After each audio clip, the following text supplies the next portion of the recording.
I didn't vote for Trump only because I'm Canadian, but had I voted for Trump, this would have been exactly what I voted for. Big Tish Letitia James has been indicted.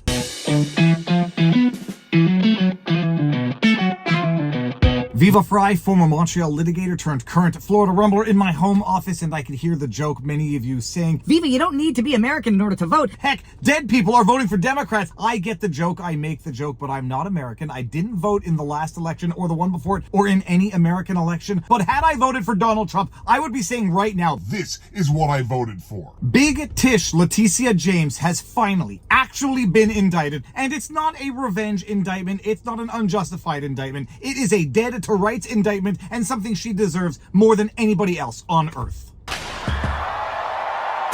New York Attorney General Letitia James has been indicted on criminal bank fraud charges. James is being accused of having falsified records to meet certain lending requirements and receive favorable loan terms. We'll keep up with that story as it develops. Now, before we get into the actual indictment, like I say, dead to rights unless she falls on a corrupt jury like Michael Sussman did in D.C., where they would have acquitted anybody if he were a Democrat. Before we get into it, we need to refresh our memories as to things Letitia James said when she was persecuting Donald John Trump about no one being above the law and about the rules applying to all of us equally. Stand up and enforce the rule of law. The President of these United States is not above the law. No matter how rich, powerful, or politically connected you are, everyone must play by the same rules. Please sue him for us. Oh, we're going to definitely sue him. We're going to be a real pain in the Well, Big Tish is right now going to learn exactly what happens, not when the rules are abused to go after your political rivals, but when the rules are applied to people notwithstanding who they are. Attorney General of the state of New York, you are dead to rights. We've been following this, but let's look at the indictment. In the United States District Court, Eastern District of Virginia, Norfolk Division, the United States of America versus Letitia A. James, defendant. Actually, pause right now for a joke. I am going to refer to her as Letitia James. Letitia James, if anybody gets the Saturday Night Live reference. Didian, D-I-T-I-A-N. Dan Aykroyd, one of the best ensembles SNL ever had back when it was actually fun. I logged a lot of miles training for that day,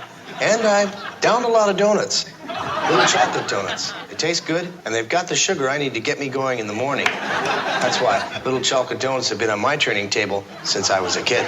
October 2025 term at Alexandria, Virginia. The grand jury charges that general allegations at all times relevant to this indictment. Letitia A. James was a resident of Brooklyn, New York, and the borrower on a Fannie Mae-backed mortgage loan for the property located at 3121 Perone Avenue, Norfolk, Virginia. OVM Financial, also known as Old Virginia Mortgage Annie Mac, was a mortgage lending business located in Virginia Beach, Virginia, engaged in the business of originating and underwriting residential mortgage loans, including those backed by the Federal National Mortgage Association, Fannie Mae. OVM Financial qualified as a, quote, financial institution, end quote, within the meaning of 18 U.S.C. Section 2010. Fannie Mae was a federally chartered corporation that purchased and guaranteed mortgages, operating as a government-sponsored enterprise under the oversight of the Federal Housing Finance Agency, FHFA. Now, a subtle nuance that many might not fully appreciate to distinguish between the abject persecution of Donald John Trump by Letitia James and the prosecution of Letitia James. When Letitia James went after Donald John Trump on the basis that he misled the banks so that they would give him more favorable rates on the loans when he allegedly overinflated the value of his asset, that was a contract between two private players. There was no damage to anybody, not the people of the state of New York, not Americans, not taxpayers at large. It was two private, sophisticated people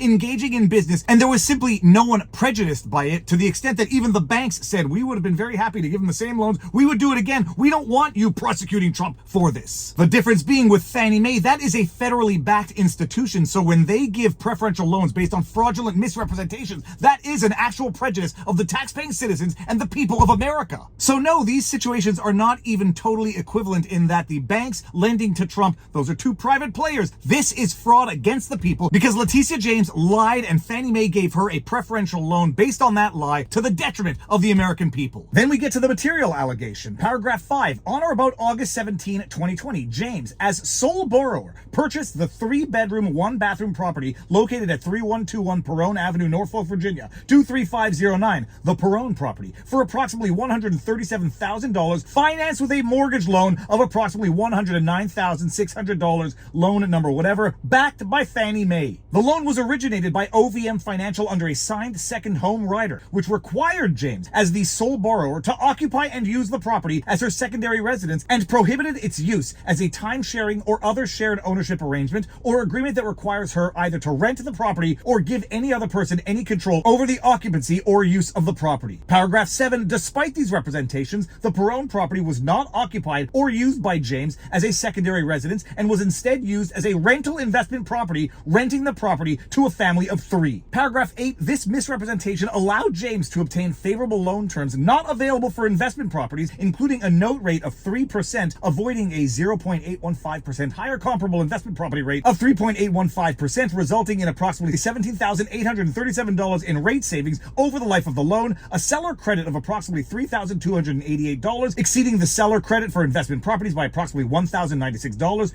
for total ill-gotten gains of approximately $18,933 over the life of the loan. Now, some people out there, myself included, are saying, holy crab apples, you did all of this, you lied, you committed fraud, allegedly, so that you could save $20,000 over the course of the loan. How cheap do you have to be? And the bottom line answer to it, it's not about the money. It's about the fact that they get to flaunt the rules, that they know they can get away with it, or at least they thought they could get away with it, and it's a question of principle. I'm in a position of power, I get to lie, I get to abuse the system, if only for $20,000 in savings. Well, it seems that gravy train has come to a screeching halt. Letitia James, it couldn't have happened to a better person. Paragraph 9. James' universal property application for homeowners insurance indicated, quote, owner-occupied non-seasonal use, end quote, further misrepresenting the intended use of the property. Paragraph 10. James filed Schedule E tax forms under penalties of perjury, treating the Perone property as a rental real estate, reporting fair rental days, 0 personal use days, thousands of dollars in rents received, and claiming deductions for expenses related to the property, further contradicting the second home classification. And then here we have the counts. Count 1, bank fraud, 18 U.S.C. section 1344. Paragraph 14, from on or about August 7, 2020 through at least January 2024 in the Eastern District of Virginia and elsewhere, the defendant Letitia A. James did knowingly execute and attempt to execute a scheme and artifice to defraud OVM Financial and First Savings Banks, financial institutions, and to obtain monies, funds, and credits owned by and under the custody and control of OVM Financial and First Savings Banks by means of false and fraudulent pretenses, representations, and promises. The scheme involved falsely representing the Perone property as a secondary residence to obtain favorable mortgage terms while using it as an investment property with no intended or actual personal occupancy or use by her. Count 2, false statements to a financial institution, 18 U.S.C. section 1014. But wait, there's more. Some people might not be paying enough attention to this. At the end of the indictment, the forfeiture notice. Now, I know some people have mixed feelings about forfeiture notices, but I don't think many people who loathe Letitia James are going to bemoan the fact that they're actually going after forfeiture. Check out the forfeiture notice at the end of this indictment. Pursuant to Federal Rule of Criminal Procedure 32.2a and Title 18 U.S.C. section 982a2a, upon conviction of the offenses in counts 1 and 2, the defendant Letitia A. James shall forfeit to the United States any property constituting or derived from proceeds obtained directly or indirectly as a result of such violations, including but not limited to money judgment in the amount of $18,933. If any of the property described above as a result of any act or omission of the defendant, A, cannot be located upon the exercise of due diligence, B, has been transferred or sold to or deposited with a third party, C, has been placed beyond the jurisdiction of the court, D, has been substantially diminished in value, or E, has been commingled with other property which cannot be divided without difficulty, the United States shall be entitled to a forfeiture of substitute property pursuant to Title 21 U.S.C. Section 853B, as incorporated by Title 18 U.S.C. Section 982B1. You get the idea. Lindsay Halligan, United States Attorney. Well, peeps, it finally happened, and And before we get any further, make sure that you are liked, shared, subscribed, turn on notifications, and drop a comment in the comment section below. YouTube is YouTube, and the solution to YouTube is Rumble and VivaBarnesLaw.locals.com. But it's finally happening, people. Like I say, she is dead to rights. I'm curious to know what her defense is even going to be. She's going to say, you have to prove intent. You got to prove that I intended to lie and get beneficial rates. You lied, and you got beneficial rates. The rest seems pretty much a slam dunk. Donald Trump said that he said that he called me all kind of names, and he basically directed the Department of Justice to investigate my affairs. And they're using mortgage fraud as the vehicle upon which they're investigating myself, Adam Schiff, Miss Cook, Lisa Cook, and countless others. And it is, most of it, as you know, is frivolous. It's baseless, because in order to prove mortgage fraud, one has to prove intent. And that's a very high standard, a very high bar to meet. So we'll see. I'm sure she's going to plead not guilty, much like James Comey, and it is about time that justice is doled out to the perpetrators of injustice for the last several years. Letitia, it could not have happened to a better person. You actually campaigned off prosecuting Trump, and you followed through with it. You desecrated the judicial process. You desecrated the legal process, and now it is time for you to taste some of that sweet, sweet justice. That's it. To be continued. We will follow up on this. If you like what I do, you know what to do, but most importantly, exercise, eat healthy, sunlight, talk to people in real life, and now you know your vlog. Peace out, peeps. Booyah!